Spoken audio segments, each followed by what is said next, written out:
तो जैसे कि हमने लास्ट एपिसोड के अंदर देखा था, याओ चैन जो होता है वो अपने मन में सोचता है कि जो एम्परर है वो गियर पहनते के साथ ही उसकी जो पावर है वो बहुत ज़्यादा बढ़ चुकी है। क्या मुझे यहाँ पर ये हाओ की मदद करनी होगी? और अब याओ चैन के इतना सोचते के साथ ही एम्परर जो होता है वो ये हाओ के ऊपर अटैक करने के लिए आने लगता है। अटैक करते हुए बोलता है कि मैंने अपने इस गियर का जो इस्तेमाल है वो पिछले बहुत लंबे टाइम से नहीं किया। और अब इतना बोलते के साथ ही जो एम्परर होता है वो सीधे एक बहुत ही पावरफुल अटैक जो होता है वो ये हाओ के ऊपर जो है वो कर देता है। और हम देख पाते हैं कि जियाओ चैन का जो पंच होता है वो इतना ज़्यादा पावरफुल होता है कि उसके कारण जो ये हाओ होता है उसके पीछे स्पेस रिफ्ट भी ओपन हो जाती है, जिसे देखने के बाद में जियाओ चैन भी हैरान होते हुए बोलता है कि क्या एम्पर ने एक ही पंच में यहाँ पर ही जो स्पेस रिफ्ट थी उसे ओपन कर दिया?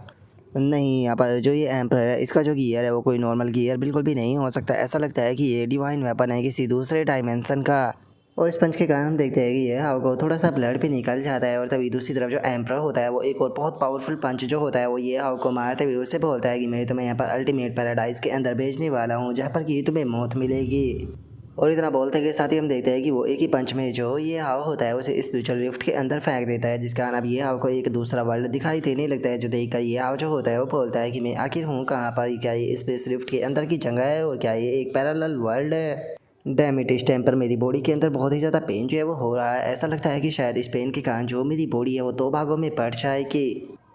और अब इतना बोलते के साथ ही ये जो होता है वो वापस से नॉर्मल वर्ल्ड के अंदर आकर गिर जाता है, जिसे देखने के बाद में जो एम्परर होता है वो बोलता है कि क्या तुम अभी तक भी जिंदा हो? अगर मेरे काउंटलेस की बात की जाए तो इनका नाम जो है वो ब्रेक थ्रू कोड है, जिनके यहाँ पर स्मैश से एक रैंडम पैरेलल स्पेस जो है उसे ओपन किया जा सकता है। और अगर तुम उसके अंदर फोर्सफुली इंटर करते हो तो यहाँ पर जो स्पेशल लॉ ऑफ फोर्स है वो तुम्हारी बॉडी के ऊपर काम करके तुम्हारी बॉडी को पूरी तरीके से स्मैश कर देगी।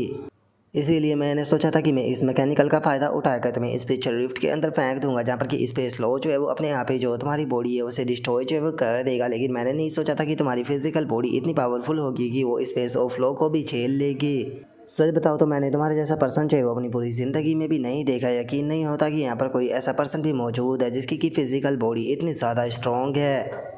और अब उसके इतना बोलता है कि साथ ही हम ये हाव को देखते हैं जिसकी कि इस टाइम पर जो एचपी होती है वो 20% माइनस हो चुकी होती है। और ये हाव अचानक से खड़ा हो जाता है। खड़ा होते हुए बोलता है कि अब मुझे थोड़ा सा पेन हो रहा है। सच बताऊँ तो मैं खुद भी नहीं जानता हूँ कि कितना टाइम बीत चुका है जिस टाइम पर मैंने जो पेन था उसे महसूस जो है वो किया था। अब मुझे सच में जो पेन है उसका एहसास हो रहा है। ये पेन जो है वो मेरे दिल तक पहुँचा है।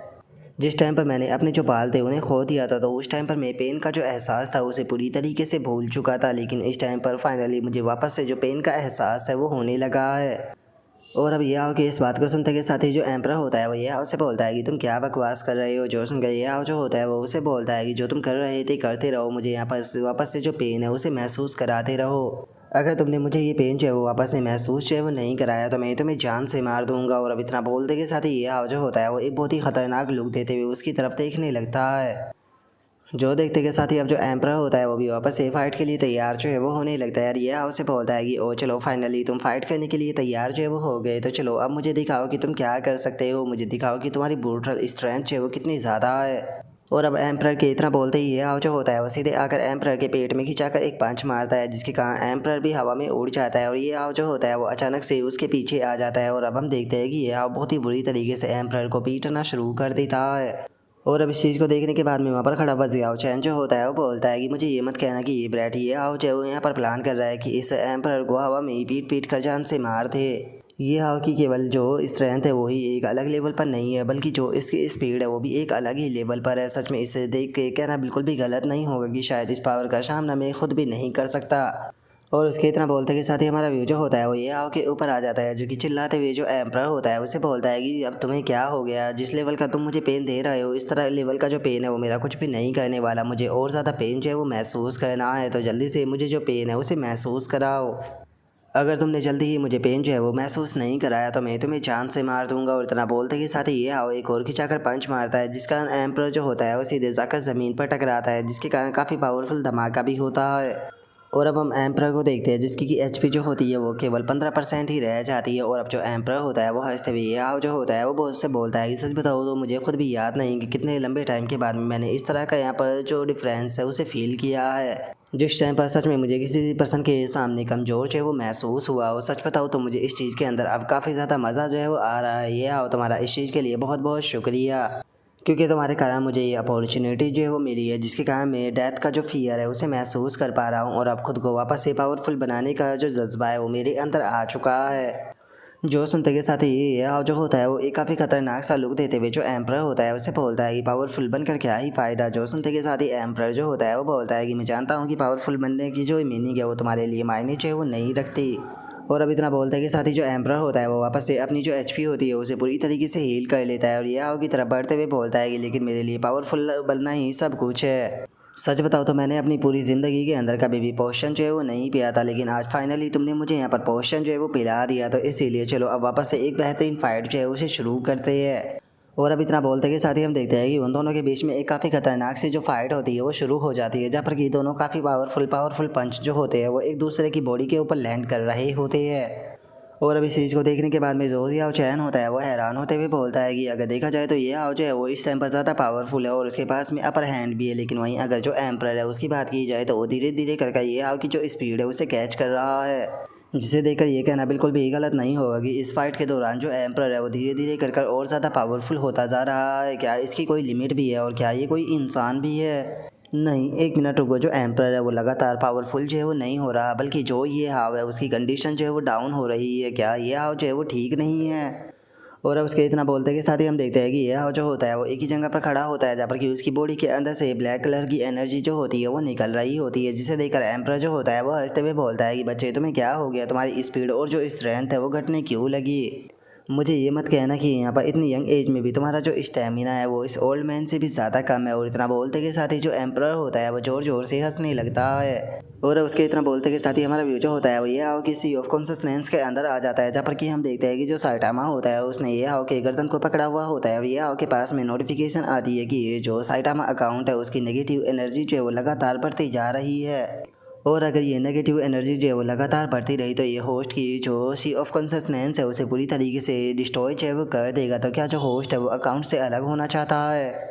जो सुनते के साथ ही ये हाव जो होता है वो भी हैरान रह जाता है। हैरान होते हुए बोलता है कि ऐसे कैसे हो सकता है? क्या जो अकाउंट है वो वापस से मुझे यहाँ पर एब्जॉर्ब जो है वो करना चाहता है? क्या जो हाई लेवल के पावरफुल अकाउंट है उन्हें इस्तेमाल करने के ऊपर रिस्क होता है? लेकिन मैं यहाँ पर जो उससे अकाउंट है उससे भी डिस्कनेक्ट जो है वो नहीं कर सकता हूँ, क्योंकि इस टाइम पर मैं एम्प्रर के साथ में फ़ाइट कर रहा हूँ। अगर मैं अकाउंट से डिस्कनेक्ट हुआ तो जो एम्प्रर है वो एक ही अटैक में मुझे जान से जो है वो मार देगा। इसीलिए मुझे थोड़ी और देर इसे संभाले रखना होगा और इस अकाउंट का जो अल्टीमेट अटैक है उसका इस्तेमाल करके एक ही अटैक में जो फाइट है उसे ख़त्म करना होगा। और ये आओ के इतना बोलते हैं हम रियल वर्ल्ड के अंदर देखते हैं, जहाँ पर कि एम्प्रर जो होता है वो लगातार ये आओ के ऊपर अपने जो पंच होते हैं वो बरसा रहा होता है और ये आओ के ऊपर अपनी पंच बरसाते हुए उससे बोलता है ये आओ इतने लंबे टाइम तक सील रहने के बाद में अब फाइनली मुझे जो फ्रीली फाइट करने का मौका है वो मिला है। सच बताओ तो मुझे इस फाइट को करने में बहुत ज़्यादा इंजॉय जो है वो आ रहा है, क्योंकि मैं जितने चाहे उतने स्मैश जो है वो तुम्हारे ऊपर कर सकता हूँ। और इतना बोलते के साथ ही वो ये आओ को एक बहुत ही पावरफुल पंच जो होता है वो खिंचा कर मारता है और उससे पूछता है कि ठीक है मुझे बताओ कि यहाँ पर जो मेरे पंचों का पेन है वो तुम्हें कैसा लग रहा है? क्या यहाँ पर जो मेरे पंच है उन्होंने तुम्हारा डिप्रेशन को कम किया है या फिर नहीं? और उसके इतना बोलते के साथ ही हम देखते हैं कि ये आओ की जो एचपी होती है वो अभी भी 60% बची होती है और ये आओ जो होता है वो बोलता है कि नहीं इतना इनफ नहीं है, तुम तो क्लोज भी नहीं पहुँचे। और सच बताओ तो मेरा इस फाइट से इंटरेस्ट ही खत्म हो चुका है, इसीलिए ये मेरा आखिरी पंच होने वाला है। जो सुनते के साथ ही एम्प्रर जो होता है उसे काफ़ी ज़्यादा गुस्सा आ जाता है और गुस्से में यहाँ की तरफ बढ़ते हुए उससे बोलता है कि क्या तुम अभी भी मुझे कमज़ोर समझ रहे हो? छोड़ो, इस चीज़ से अब कोई फ़र्क जो है वो नहीं पड़ता है। मैं अब यहाँ पर तुम्हें सीधे ख़त्म जो है वो करने वाला हूँ, देखता हूँ कि तुम कितनी देर तक मेरा सामना करते हो। और अब उसके इतना बोलते के साथ ही हम देखते हैं कि ये आओ जो होता है वो साइटामा वाला जो सीरियस पंच होता है वो सीधे उसकी तरफ मार देता है, जिसके कारण हम देखते हैं कि ये आओ का पंच इतना पावरफुल होता है कि उसका बहुत ही पावरफुल इम्पैक्ट भी हमें देखने के लिए मिलता है। और अब इस चीज़ को देखने के बाद में जियाओ चैन जो होता है वो बोलता है कि मुझे तो लगा था कि शायद ये बच्चा जो है वो किसी प्रॉब्लम में है, लेकिन मैंने नहीं सोचा था कि ये बच्चा जो है वो यहाँ पर अपना जो अल्टीमेट अटैक है उसका यूज जो है वो करने वाला है। और उसके इतना बोलते के साथ ही हमारा व्यू जो होता है वो एम्प्रर के ऊपर आ जाता है, जो कि ज़मीन पर पड़ा होता है और उसकी जो एचपी होती है वो केवल 1% होती है। और वो ये आओ जो होता है उससे बोलता है कि जैसा कि यहाँ पर तुमसे उम्मीद जो की जा सकती थी, मैं तुम्हें सच में नहीं हरा पाया। मैं अपनी ज़िंदगी के अंदर जितने भी लोगों से मिला था सच में तो उन सभी लोगों में सबसे ज़्यादा पावरफुल थे, इसीलिए तुम्हारे जैसे पावरफुल पर्सन के हाथों से हारने से मुझे कोई भी रिग्रेट जो है वो नहीं है। तुम फाइनल अटैक कर मुझे मार सकते हो। और अब एम्प्रर के इतना बोलते के साथ ही हम देखते हैं कि ये आओ जो होता है वो एक ही जगह पर खड़ा होता है और कुछ भी नहीं बोलता, जो देखकर एम्प्रर जो होता है वो बोलता है कि अब तुम्हें क्या हो गया, तुम आखिर अटैक जो क्यों नहीं कर रहे? मुझे ये मत कहना कि तुम्हें इस ओल्ड मैन के ऊपर दया आ रही है। और उसके इतना बोलते के साथ ही मैं हमारा व्यू जो होता है वो ये आओ किसी ऑफ कॉन्सियसनेस के अंदर आ जाता है, जहाँ पर कि ये आओ की हालत काफ़ी ख़राब होती है। वो अपने मन में सोचता है कि डैमेज जो मेरी बॉडी है उसी पूरी तरीके से कंट्रोल कर रहा है। और ये आओ कि इतना बोलते के साथ ही उसके पास में नोटिफिकेशन आती है कि जो होस्ट की बॉडी है उसके अंदर यहाँ पर 100% तक जो करप्शन एनर्जी है वो फैल चुकी है, जिसका जो उसकी कॉन्सिस्टेंस है वो भी 90% तक कंट्रोल में जो है वो जा चुकी है। और सिस्टम के इतना बोलते के साथ ही जो एम्पर होता है वो उठने लगता है और उठते भी बोलता है कि मैं जानता हूँ कि तुम ज़्यादा पावरफुल थे, जिसके कारण मैं यहाँ पर हार गया, लेकिन मैं ज़िंदा रहूँगा या मरूँगा ये केवल मैं खुद डिसाइड करूँगा, तुम मुझे यहाँ पर कमज़ोर जो है वो नहीं समझ सकते हो। और अब इतना बोलते के साथ ही एम्पर जो होता है वो अपना एक बहुत ही पावरफुल अटैक जो होता है उसे बनाने लगता है और अपनी पावरफुल अटैक को बनाते हुए बोलता है कि चाहे मुझे अपनी सारी कल्टीवेशन को भी यहाँ पर डिस्ट्रॉय जो है वो करना क्यों ना पड़ जाए, लेकिन उसके बाद भी मैं यहाँ पर अपनी जो डिग्निटी है उसे नीचे गिरने नहीं दूंगा। और अब इतना बोलते के साथ ही एम्पर जो होता है वो एक बहुत ही पावरफुल अटैक से दिया को मारते हुए बोलता है कि हाँ ये मेरा फाइनल अटैक है। और अब जैसे ही वो अटैक जो होता है वो ये हाउ से टकराता है तो ये हाउ के पास में नोटिफिकेशन आती है कि यहाँ पर जो साइटामा है उसे एक बहुत ही पावरफुल अटैक जो है वो टकराया है, जिसके कारण वो एक्सटर्नल ट्रोमा से बाहर जो है वो आ चुका है, जिसके कारण जो होस्ट है वो भी नॉर्मल हो चुका है और उसने सिस्टम के ऊपर वापस से कंट्रोल पा लिया। जो सुनते के साथ ही ये हाउ जो होता है वो चिल्लाते हुए बोलता है कि ठीक है जल्दी से मुझे अकाउंट से डिस्कनेक्ट करो। जो सुनते के साथ ही जो सिस्टम होता है वो भी ये हाउ को आइट अकाउंट से डिस्कनेक्ट कर देता है, जिस कारण अब ये हाउ जो होता है वो अपने असली रूप में आकर ज़मीन पर गिर जाता है, जिसे देखकर एम्पर जो होता है वो हंसते हुए बोलता है कि क्या अब तुम्हें पता चला कि मैं कितना ज़्यादा पावरफुल हूँ। और इतना बोलकर हम एम्पर को देखते हैं जो कि सूख कर अब हड्डी बन चुका होता है, जो उसका लेवल होता है वो भी केवल 40 ही रह जाता है। और अब इस चीज़ को देखने के बाद में जो जिया चैन होता है वो बोलता है कि इन द एंड क्या ये फाइट जो है वो ड्रॉ रही। सच बताओ तो मैंने यहाँ पर फाइट के पीछे इतना पागल इंसान जो है वो आज तक नहीं देखा। अच्छा है कि मैं यहाँ पर फाइट के पीछे इतना पागल जो है वो नहीं हूँ। और अब जियाओ चैन के इतना बोलते के साथ ही अचानक से वहाँ पर एक कार जो होती है वो आकर रुक जाती है, जिसे देखने के बाद में अब जो जियाओ चैन होता है वो बोलता है कि आखिर ये लोग कौन है, क्या ये एम्पर ग्रुप के लोग हैं। और अब उसके इतना बोलते के साथ ही हम देखते हैं कि जो लिंग युवान होती है वो अपने साथियों के साथ में वहाँ पर आ चुकी होती है और जो जियाओ चैन होता है उसे बोलती है कि मिस्टर हमारे रास्ते से हट जाओ, क्योंकि हमारा टारगेट है वो यहाँ पर ये हाव है, तो इसीलिए बेफालतू के उससे प्रोटेक्ट करने की कोशिश मत करना, नहीं तो आप अपनी लाइफ को रिस्क में डालोगे। मुझे आप यहाँ पर अपना प्राइस बताइए कि आपको यहाँ पर कितना पैसा चाहिए वो चाहिए रास्ते से हटने के लिए। और अब लिंग युवान की इस बात को सुनकर जो जियाओ चैन होता है वो मुस्कुराते हुए उसे बोलता है कि क्या तुम मुझे ख़रीदना चाहती हो, ठीक है तो मुझे बताओ कि यहाँ पर तुम मुझे कितना पैसा देना चाहोगी। जो सुनते के साथ ही लिंग युवान जो होती है वो हंसते हुए बोलती है कि मैं जानती हूँ कि एम्पर ग्रुप जो है वो इस टाइम पर डिस्ट्रॉय हो चुका है, लेकिन मैं जानती थी कि फ्यूचर में इस प्रकार की सिचुएशन आ सकती है, इसीलिए मैंने खुद की पर्सनल असेस्ट जो है वो बचा कर रखी थी। इसीलिए अभी मेरे पास में बहुत ज़्यादा पैसा है, आप अपना यहाँ पर प्राइस बताओ कि आपको कितना चाहिए, 100 मिलियन या फिर उससे भी ज़्यादा। जो सुनते के साथ ही जियाओ चैन जो होता है वो ये हाउ की तरफ देखने लगता है और ये हाउ की तरफ देखते हुए बोलता है कि क्या सच में इस बच्चे की लाइफ की जो कीमत है वो इतनी ज़्यादा है, या फिर तुम इस बच्चे से यहाँ पर बहुत ही ज़्यादा नफरत करती हो जो कि इसके मारने के लिए इतना पैसा स्पेंड करने के लिए तैयार हो। जो सुनते के साथ ही लिंग युवान जो होती है वो बोलती है कि आज मेरी जो हालत है उसका सबसे बड़ा कारण जो है वो यही बनता है, तो इसीलिए जब तक मैं इसे नहीं मार देती हूँ तब तक कि मैं सुकून से नहीं सो पाऊँगी। और उसके इतना बोलते के साथ ही अचानक से हम देखते हैं कि लिंग युवान के 3 साथी जो होते हैं वो आगे बढ़ने लगते हैं और एक बंदा चिल्लाते हुए बोलता है कि बॉस अगर इस बंदे की बात की जाए तो ये तो बस 25 लेवल का एक कचरा है, आप इसके साथ में बेफालतू की बातें करके टाइम बर्बाद क्यों कर रही हो। जोसन का दूसरा बंदा बोलता है कि हाँ बिल्कुल, आपको इसके जैसे कचरे के ऊपर पैसा बर्बाद करने की कोई ज़रूरत नहीं, हम लोग अभी इस रास्ते से हटाते हैं। और उनके इतना बोलते के साथ ही हम देखते हैं कि जियाओ चैन जो होता है वो एक ही अटैक कर आसपास की जो बिल्डिंगें होती है उन्हें काटते देता है, बोलता है कि अगर तुम उसे फोर्सफुली लेने की कोशिश कर रहे हो तो इस चीज़ को अपने दिमाग से निकाल दो। तुम लोगों को यहाँ पर मुझे सोचने के लिए टाइम चाहिए वो देना चाहिए ताकि मैं यहाँ पर इस बारे में सोच सकूँ, लेकिन अगर तुम लोग चाहे वो यहाँ पर ज़बरदस्ती करोगे तो उसके बाद मैं यहाँ पर तुम लोगों को मारने में मैं एक बार भी नहीं सोचूंगा। और अब जियाओ चैन के अटैक को देखने के बाद में तो उन तीनों की भी हालत जो होती है वो बहुत ज़्यादा ख़राब हो जाती है। वो घबराते हुए बोलते हैं कि ठीक है सर, हम लोगों को कोई भी जल्दी नहीं है, आप आराम से सोच लीजिए। और उनके इतना बोलते के साथ ही लिंग युवान का जो साथी होता है वो लिंग युवान के पास में आते हुए बताता है कि ये पर्सन जो है पूरी तरीके से अनप्रेडिक्टेबल है, इसीलिए मुझे नहीं लगता कि अच्छा रहेगा कि अगर हम लोग इसके साथ में हैंड टू हैंड फाइट करें। तो जो सुनते के साथ ही लिंग युवान जो होती है वो बोलती है कि मुझे लगता है कि यहाँ पर पैसे से काम जो है वो बन जाएगा, क्योंकि इसने ऑफ़र सुनने के बाद में डायरेक्टली मना जो है वो नहीं किया, लगता है कि मुझे थोड़ा ऑफ़र को और बढ़ाना होगा। और उसके इतना सोचते के साथ ही जियाओ चैन जो होता है वो बोलता है सच बताओ तो इस टाइम पर मुझे पैसे की ज़रूरत है, क्योंकि अगर मेरे पास में पैसा नहीं हुआ तो ना तो मैं वाइन पी पाऊँगा और ना ही औरतों के साथ में इंजॉय कर पाऊँगा। ठीक है तो तुम लोग जो है वो इसे यहाँ से लेकर जो है वो जा सकते हो। जो सुनते के साथ ही जो लिंग युवान के तीनों साथी होते हैं वो हैरान रह जाते हैं और बोलते हैं कि क्या ये सच में 100 मिलियन में मान गया।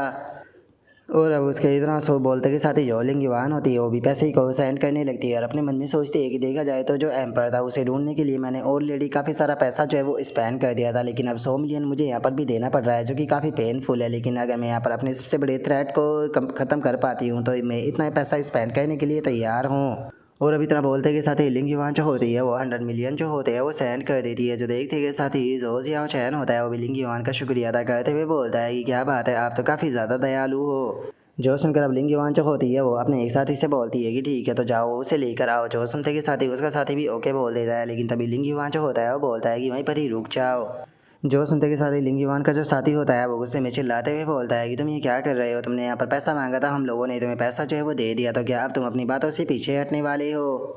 जो सुनकर जियाओ चैन जो होता है वो उनसे बोलता है कि मैंने ये कभी भी नहीं कहा था कि मैं तुम लोगों को यहाँ पर ये को ले जाने दूंगा, लगता है कि तुम लोगों ने गलत समझ लिया। असल में मैं यहाँ पर जो एम्प्रर है उसके बारे में बात कर रहा था, वो तुम्हारे एम्प्रर ग्रुप का फाउंडर है, तो उसे ले जाने के लिए कम से कम तुम लोग 100 मिलियन तो दे ही सकते हो। जो सुनते के साथ ही अब सभी लोग जो होते हैं वहाँ पर पड़ा हुआ जो एम्प्रर होता है उसकी तरफ देखने लगते हैं और एक बंदा देखकर चिल्लाते हुए बोलता है कि क्या ये आधा मरा हुआ इंसान जो है वो एम्प्रर है, मैं तो इसे देखकर पहचान ही नहीं पाया, आखिर इसकी हालत ऐसी कैसे हो गई। जो सुनकर एक और बंदा जो होता है वो बोलता है कि यकीन नहीं होता कि ये आओ के साथ में फाइट करने की कहाँ इसकी हालत जो है वो ऐसी हो चुकी है। और उनके इतना बोलते के साथ ही लिंग युवान जो होती है वो भी अब एम्प्रर जो होता है उसकी तरफ आने लगती है। उसकी तरफ आते हुए बोलती है कि मानती हूँ कि तुमने यहाँ पर ये आओ को हरा दिया, लेकिन करंट टाइम पर जो एम्प्रर ग्रुप की हालत है उसके जिम्मेदार भी तुम ही हो, इसीलिए अब तुम कोई भी वैल्यू जो है वो नहीं रखते, तो तुम मरो या जियो मुझे इससे फ़र्क नहीं पड़ता। और इससे भी बड़ी बात यह है कि तुमने मुझे और मेरी मदर को मरने के लिए पीछे जो है वो छोड़ दिया था, जिसके कारण मेरी मदर जो थी वो मुझे शैंग क्लैन से प्रोटेक्ट करती रही और वो बहुत ही बुरी तरीके से बीमार हो गई, जिसके कारण मेरी मदर की यंग एज में ही मौत हो गई। जिस टाइम पर मैं और मेरी मदर जो है वो सफ़र कर रहे थे, तो उस टाइम पर आखिर तुम कहाँ पर थे। अगर मुझे ये आओ को मारना नहीं होता तो क्या तुम्हें लगता है कि मैं कभी भी यहाँ पर तुम्हें ढूंढने के लिए आने वाली थी। मैं जिस पर्सन से सबसे ज़्यादा नफरत करती हूँ वो असल में तुम हो। जो सुनकर अब ये हाव जो होता है वो भी होश में आ जाता है और वो लिंग युवान जो होती है उससे बोलता है कि क्या एम्प्रर जो था वो तुम्हारा फादर था। सच में ये चीज़ तो काफ़ी हैरान कर देने वाली है। देखा जाए तो जो एम्प्रर था वो एक अच्छा पर्सन तो बिल्कुल भी नहीं था, जो कि अपनी फैमिली को इस तरीके से पीछे छोड़कर जो है वो आ गया, लेकिन तुम भी उससे बिल्कुल भी कम नहीं हो। तुमने पहले उसका इस्तेमाल किया और अब उसे इस तरीके से ताने जो है वो मार रही हो। जो सुनते के साथ ही लिंग युवान जो होती है वो गुस्से में चिल्लाते हुए ये आओ जो होता है उससे बोलती है कि तुम्हारे पास में तुम्हारी माता और पिता दोनों है, तो इसीलिए तुम कभी भी इस चीज़ को जो है वो नहीं समझ पाओगे। क्या तुम जानते भी हो कि मैंने अपनी ज़िंदगी के अंदर कितना ज़्यादा एफर्ट लगाया, कितना ज़्यादा टॉर्चर को झेला है इस पोजीशन पर पहुंचने के लिए, जिस पोजीशन पर मैं आज खड़ी हूँ। मैंने इतनी ज़्यादा मेहनत कर सब कुछ बनाया था, एक अच्छी पोजीशन को प्राप्त जो है वो किया था, और जिस टाइम पर मेरी ज़िंदगी अच्छी चल रही थी उस टाइम पर आकर सब कुछ तुमने डिस्ट्रॉय कर दिया, सब कुछ तुम्हारे कारण हुआ। इसीलिए मैं तुम्हें यहाँ पर जिंदा जो है वो नहीं छोड़ूंगी, मैं तुम्हें अपने हाथों से जान से जो है वो मारूंगी। और अब इतना बोलते के साथ ही लिंग युवान जो होती है वो सीधे ये हाव की तरफ अटैक करने के लिए आने लगती है। और उसके इतना बोलते के साथ ही अब जियाओ चैन जो होता है वो भी अपनी स्वॉर्ड को निकालने लगता है। अपनी स्वॉर्ड को निकालते हुए बोलता है कि किसने कहा कि केवल जो प्रोटैगनिस्ट होते हैं वही अपने पेरेंट्स को अर्ली एज में जो है वो खो देते हैं। देखा जाए तो इस लड़की का जो पास्ट है वो सच में काफ़ी ज़्यादा बुरा जो है वो रहा है। इस लड़की ने काफ़ी ज़्यादा टॉर्चर को भी सहा है और जिसके कारण मुझे इसके ऊपर दया भी आ रही है, लेकिन इसने वो गलत पाथ जो है वो चूज़ कर लिया है, जहाँ से कि अब इसके पास में पीछे हटने का कोई रास्ता नहीं। और उसके इतना बोलते के साथ ही अचानक से हम देखते हैं कि वहाँ पर जो ये युवान होती है वो आ जाती है, जो कि आकर लिंग युवान की बॉडी के आर पार अपनी शोर को कहते हुए उससे बोलती है कि यहाँ पर जो मरने वाली हो वो तुम हो। और अब इतना बोलते ही हम देखते हैं कि जो ये युवान होती है उसका लेवल 145 पर पहुँच चुका होता है। और अब लिंग युवान के ऊपर अटैक होता हुआ देखकर जो उसका साथी होता है उसे भी काफ़ी ज़्यादा गुस्सा आ जाता है और वो सीधे इन युवान की तरफ अटैक करने के लिए आने लगता है और चिल्लाते हुए बोलता है कि तुम्हारी कैसी हिम्मत हो गई लिंग युवान को टच करने की, मैं तुम्हें जान से मार दूंगा। और उस लड़के के इतना बोलते के साथ ही अचानक से एक अटैक आकर उससे टकराता है, जिसका वो हवा में उड़ते हुए काफ़ी पीछे जाकर गिरता है और उसकी एचपी भी केवल 20% ही रह जाती है। और अब हम देखते हैं कि जी वैंग भी वहाँ पर आ चुका होता है, जिसका कि लेवल 170 हो चुका होता है। अब जी वैंग जो होता है वो उस लड़के से बोलता है कि यहाँ पर जिद करना बंद करो, अगर तुम सरेंडर कर देते हो तो तुम लिंग युवान की जान बचा पाओगे। और अब जी वैंग को देखते के साथ ही वो लड़का भी हैरान रह जाता है। हैरान होते हुए बोलता है कि जी वैंग आखिर तुम यहाँ पर कैसे आ गए, और 1 मिनट तुम्हारा जो लेवल है वो आखिर इतने कम टाइम में इतना ज़्यादा इंक्रीज कैसे हो गया। और उसके इतना बोलते के साथ ही हम देखते हैं कि वहाँ पर जो वैन हाउ और उनके बाकी के साथी होते हैं वो भी आ जाते हैं, जहाँ पर कि वैन हाउ का लेवल जो होता है वो 150 होता है, वहीं उसके दूसरे साथी का लेवल 144 और तीसरे का 145 होता है। और तभी वैन हाउ जो होता है वो बोलता है कि मैं मानता हूँ कि हम लोगों का जो लेवल है वो काफ़ी इंप्रूव हो चुका है, लेकिन इस लेवल को बढ़ाने के लिए हम लोगों ने बहुत ज़्यादा मेहनत जो है वो की है। हम लोग जो है वो लगातार यहाँ पर जो मेहनत है वो करते आ रहे हैं। जो सुनते के साथ ही उसका एक और साथी जो होता है वो बोलता है कि सच में मैं तो उस मोमेंट को याद भी करना नहीं चाहता, वो चीज़ जो थी वो बहुत ही ज़्यादा स्कैरी थी। जो सुनते के साथ ही उनका तीसरा जो साथी होता है वो बोलता है कि मैं तो कभी भी उस ट्रेनिंग के लिए वापस से जाना जो है वो नहीं चाहूँगा, मैं अब अपनी जो ज़िंदगी है उसे पीसफुल जो है वो बिताना चाहता हूँ। और अब जी वैंग और उसके टीम मेंबरों को वहाँ पर देखने के बाद में जो लिंग युवान होती है वो भी हैरान रह जाती है। हैरान होते हुए बोलती है कि क्या मो अटैक टीम आखिर तुम लोग जो है वो यहाँ पर कैसे आ गए। और अब उसके इतना बोलते के साथ ही हम देखते हैं कि जो मो कियर होती है वो भी यहाँ पर आ चुकी होती है, जिसे देखकर लिंग युवान जो होती है वो बोलती है कि क्या मो कियर तुम भी यहाँ पर आ चुकी हो। जो सुनकर मो कियर जो होती है वो उसे बोलती है कि तुम इस चीज़ को देखकर इतनी ज़्यादा हैरान जो है वो क्यों हो रही हो, ये आओ जो है वो हमारे हानमू ग्रुप का एक शेयर होल्डर है, तो इसीलिए उसे प्रोटेक्ट करना यहाँ पर जो मो अटैक टीम है उसकी ड्यूटी है। जिस टाइम पर एम्पर ग्रुप जो है वो तबाह हो चुका था, तो उस टाइम पर तुम्हारे पास में मौका था अपनी ज़िंदगी को नॉर्मल तरीके से बिताने का, लेकिन तुमने हार जो है वो नहीं मानी और तुम वापस ये हाउ से बदला लेने के लिए वापस आई और अब तुम उस रास्ते पर जा चुकी हो जहाँ पर कि तुम्हारे पास में वापस लौटने का कोई रास्ता नहीं। मैं यही कहना चाहूँगी कि तुमने गलत लोगों के साथ में पंगा लिया। जो सुनकर लिंग युवान जो होती है वो हंसने लगती है। रास्ते हुए जो मो कियर होती है उससे बोलती है कि मुझे अपनी चॉइस के ऊपर कभी भी रिग्रेट जो है वो नहीं हुआ। मुझे अपनी ज़िंदगी के अंदर बस एक ही रिग्रेट है कि मैं बहुत ज़्यादा कमज़ोर थी और मैं एक स्किलफुल पर्सन जो है वो नहीं बन पाई।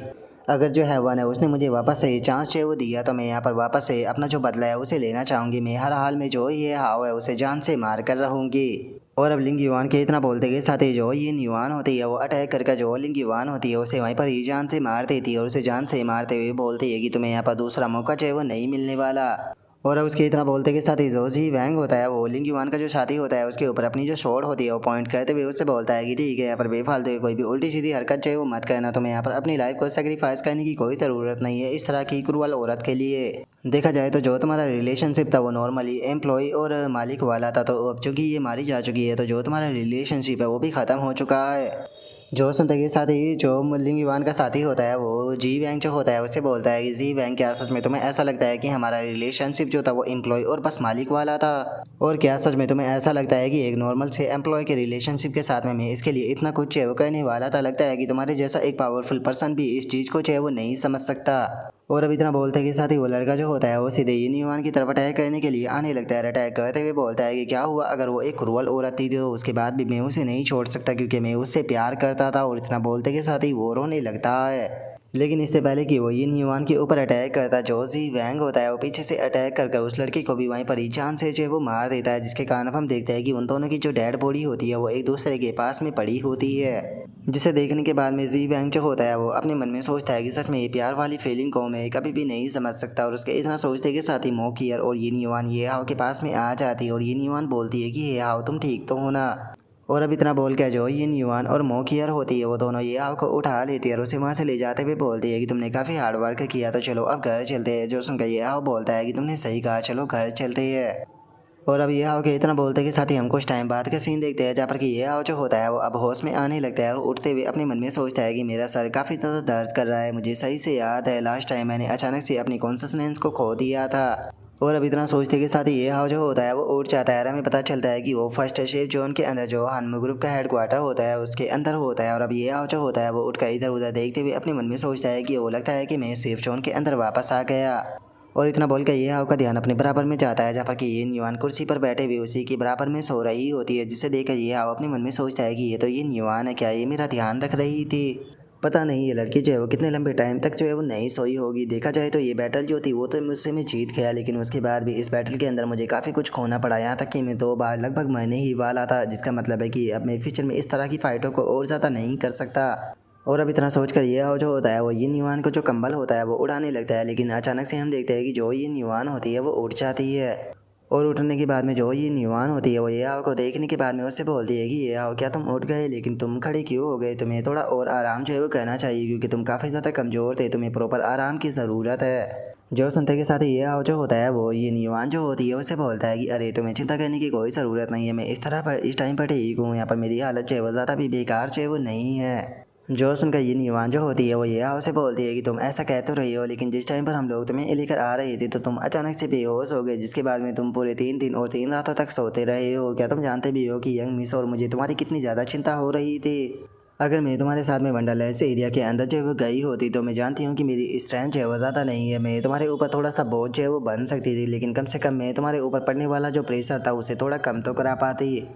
और अब इतना बोलते के साथ ही वो अपने मन में सोचते हैं कि यहाँ पर मैं यहाँ की हमेशा मदद करने में हेजिटेट करती हूँ। वहीं अगर यंग मिस की बात की जाए तो जैसे ही उन्हें पता चला कि यहाँ को जो वंडरलैंड एरिया है वहाँ पर सपोर्ट की ज़रूरत है तो उन्होंने सभी लोगों को इकट्ठा किया और अचानक से निकल गई। और लिंगयुआन के इतना सोचते के साथ ही ये जो होता है वो लिंगयुआन से बोलता है कि तुम्हें यहाँ पर खुद के ऊपर ब्लेम करने की कोई ज़रूरत नहीं, मैंने जो भी किया वो मेरा खुद का फैसला था। देखा जाए तो यहाँ पर काफ़ी प्रॉब्लम यहाँ पर हुई है, लेकिन उसके बाद भी जो आउटकम आया है वो बिल्कुल अच्छा था, तो इसीलिए इस बारे में ज़्यादा सोचने की कोई ज़रूरत नहीं है। और अब इतना बोलते के साथ ही ये जो होता है वो खिड़की के पास में जो है वो आ जाता है। खिड़की के पास में आते हुए बोलता है, सच बताओ तो मैंने इतना पीसफुल सनराइज जो है वो काफ़ी लंबे टाइम से यहाँ पर एंजॉय जो है वो नहीं किया था। लेकिन एक बात बताओ, मेरे साथ में वहाँ पर एक ओल्ड मैन था, तो वो ओल्ड मैन जो है वो कहाँ पर गया? जो सुनते के साथ ये जो ये न्यूआन होती है वो ये जो होता है उसे बोलती है कि वो पर्सन जो था वो अचानक से डिसअपेयर हो गया जैसे ही हम लोग जो है वो सेफ जोन के अंदर आए। लेकिन कुछ टाइम पहले यहाँ पर जो इंटेलिजेंस रिपोर्ट थी उससे हमें पता चला कि एक पर्सन जो है वो नाइट क्लब के अंदर पागलों की तरह पैसा जो है वो स्पेंड कर रहा है डिस्ट्रिक्ट 1 के अंदर, और मुझे लगता है कि शायद वो वही होगा। और अब उसके इतना बोलते ही हमारा व्यू जो होता है वो जियाओ चैन के ऊपर आ जाता है, जो कि नाइट क्लब के अंदर लड़कियों के साथ में बैठा होता है और जोर जोर से हंसते हुए बोलता है कि सच में मानना पड़ेगा कि सेफ जोन की जो लड़कियां है वो तो और भी ज़्यादा खूबसूरत है। जो सुनते के साथ ही अब ये जो होता है वो ये न्यूआन जो होती है उसे बोलता है कि ठीक है, जो एम्प्रर ग्रुप का ओल्ड मैन ली था आखिर उसकी हालत कैसी है, क्या वो एम्प्रर ग्रुप के पास में ही है? जो सुनकर ये न्यूआन जो होती है वो ये जो होता है उसे बताती है कि वो लिंगयुन की कॉलोनी के अंदर जो है वो मिला था, जहाँ पर कि वो काफ़ी इंजर्ड था और वो जोर जोर से चिल्ला रहा था कि उसे तुमने अंडरकवर एजेंट बनाकर भेजा था एम्प्रर ग्रुप के अंदर, जिसके कारण जो है यंग मिस जो है उसे वापस लेकर आ गई और उसे ट्रीटमेंट के लिए भेज रखा है। तो इसीलिए उसकी चिंता करने की कोई ज़रूरत नहीं, वो पूरी तरीके से ठीक है। और अब अगर आखिरी का जो वो ओल्ड मैन था उसकी बात की जाए तो, और अब ओल्ड मैन का नाम सुनने के साथ ही यह जो होता है वो काफ़ी ज़्यादा हैरान रह जाता है। हैरान होते हुए बोलता है कि एक मिनट, क्या तुम एम्प्रर की बात कर रही हो? क्या वो अभी भी ज़िंदा है? जो सुनकर ये न्यूआन जो होती है वो यह जो होता है उसे बताती है कि वैसे तो मैंने सोचा था कि मैं उसे वंडरलैंड एरिया के अंदर जो है वो फेंक दूंगी, लेकिन तुमने बेहोश होने से पहले कहा था कि उसने तुम्हारी जान बचाई है। मैं इस चीज़ का मतलब तो नहीं समझ पाई, लेकिन यंग मिस और मैं उसे अपने साथ में लेकर आ गए।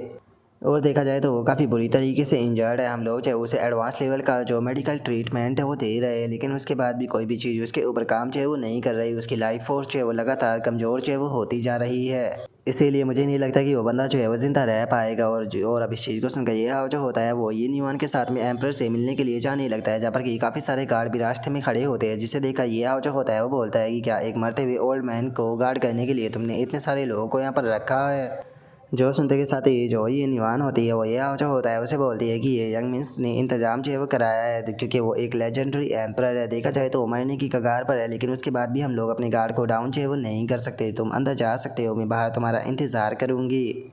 और उसके इतना बोलते ही हम देखते हैं कि ये जो होता है वो एम्प्रर के पास में आ चुका होता है। उसके पास में आते हुए बोलता है कि वो तो जो तुमने लास्ट अटैक मुझे किया था ये उसका रिजल्ट है। जहाँ तक मुझे लगता है तुम्हें इस तरह का जो ट्रीटमेंट है वो देने से अच्छा था कि तुम्हें जो वंडरलैंड एरिया है वहाँ पर मरने के लिए छोड़ दिया जाता, क्योंकि लास्ट पंच के अंदर तुम्हारी कल्टीवेशन पूरी तरीके से ड्रेन हो गई थी। लेकिन किसी कारण से जो तुम्हारा लास्ट पंच था उसी ने मेरी जान जो है वो बचाई थी, जिसके कारण मैं बेहोश होने से पहले यहाँ पर तुम्हें बचाने के बारे में जो है वो कह रहा था। इसीलिए तुम्हारे आखिरी टाइम में मैं तुम्हारे लिए इतना तो कर ही सकता हूँ कि तुम्हें एक ऑनरेबल डेथ जो है वो दे सकता हूँ। और इतना बोलकर ये जो होता है वो उसके हाथ को पकड़ लेता है, जो देखकर एम्प्रर जो होता है वो उससे बोलता है कि देखा जाए तो मैंने अपनी पूरी ज़िंदगी ईविल काम ही किए है। मैंने बहुत सारी औरतों के साथ में रिलेशनशिप बनाए, जिसके बाद में मैंने उन औरतों को ऐसे ही पीछे छोड़ दिया, उन्हीं के साथ में अपने बच्चों को भी ऐसे ही मरने के लिए छोड़ दिया। मैंने कभी भी नहीं सोचा था कि मुझे एक ऑनरेबल डेथ जो है वो मिलेगी, लेकिन मरने से पहले मुझे एक बहुत ही अच्छी बैटल जो है वो कहने के लिए मिली। मेरे लिए हेवन की तरफ से ये एक बहुत ही अच्छा गिफ्ट था, जिसे कि मैं कभी भी नहीं भूल सकता, जिसके कारण मुझे मरने के ऊपर बिल्कुल भी रिग्रेट जो है वो नहीं है, क्योंकि तुमने मुझे बहुत ही ज़्यादा शानदार फाइट जो है वो दी थी। और इतना बोलते के साथ ही अब जो एम्प्रर होता है वो अपने पास से एक जो की होती है वो ये आपको देते हुए उसे बोलता है कि तुम इसे अपने पास में रख सकते हो, क्योंकि ये मेरी पूरी ज़िंदगी की कमाई है। इसके अंदर पैसा नहीं है, लेकिन पैसे से भी ज़्यादा यूज़फुल चीज़ें जो है वो मौजूद है, और मुझे लगता है कि इसके अंदर जो चीज़ें हैं वो तुम्हारी बहुत ही ज़्यादा मदद जो है वो कर सकती है। जो सुनकर ये जो होता है वो एम्प्रर से बोलता है कि क्या सच में तुम ये की जो है वो मुझे देना चाहते हो? क्योंकि देखा जाए तो मैंने केवल तुम्हारे बच्चों को ही नहीं मारा, बल्कि जो तुम्हारा एम्प्रर ग्रुप था जिससे कि खुद तुमने अपने हाथों से बनाया था उसे भी मैंने ही डिस्ट्रॉय किया। जो सुनते के साथ ही एम्प्रर जो होता है वो हंसने लगता है। रास्ते भी बोलता है कि वर्ल्ड के जो कॉन्सेप्ट है वो मेरे लिए पूरी तरीके से मीनिंगलेस है। तुम मुझे कोल्ड ब्लड या फिर हार्टलेस पर्सन कह सकते हो, लेकिन देखा जाए तो मैं एक सिंगल माइंड पर्सन था जो कि बस बैटल करने के लिए पैदा हुआ था। और तुमने मुझे यहाँ पर एक बहुत ही इनक्रेडिबल बैटल जो है वो दी है। अगर मैं तुमसे ना मिला होता तो शायद मैं अपनी बची हुई जो ज़िंदगी है उसे ऐसे ही रिग्रेट के साथ में बिताता रहता और एक दिन मर जाता। और अब इतना बोलते के साथ ही हम देखते हैं कि अचानक से जो एम्प्रर होता है वो वहीं पर ही मर जाता है। और अब एम्पर के मरते के साथ ही ये हाउ भी वहाँ से जाने लगता है और वहाँ से जाते हुए अपने मन में सोचता है कि मैं जानता हूँ कि तुम एक विलन थे, लेकिन कम से कम तुम उन लोगों से तो ज़्यादा अच्छे थे जो कि तुम्हारे ही साथ में रहकर तुम्हारी ही पीठ में जो चाकू है वो घोंप देते हैं। सच में अगर सामने वाला दुश्मन जो है वो तुम्हारे जैसा हो तो जो दुश्मनी है वो कहने में भी काफ़ी ज़्यादा मज़ा जो है वो आता है। और अब इतना सोचकर ये हाउ जो होता है वो बोलता है कि एम्प्रर मैं तुम्हें हमेशा याद रखूँगा। और अब ये हो कि इतना सोचते के साथ ही जो हमारा आज का एपिसोड है वो यहीं पर ही कंप्लीट जो है वो हो जाता है। तो नेक्स्ट एपिसोड के अंदर देखिए कि आगे क्या होता है। अगर आप लोगों को वीडियो अच्छी लगी हो तो लाइक करना, चैनल को सब्सक्राइब करना। मैं मिलता हूँ नेक्स्ट एपिसोड के अंदर, तब तक के लिए बाय बाय गाइस।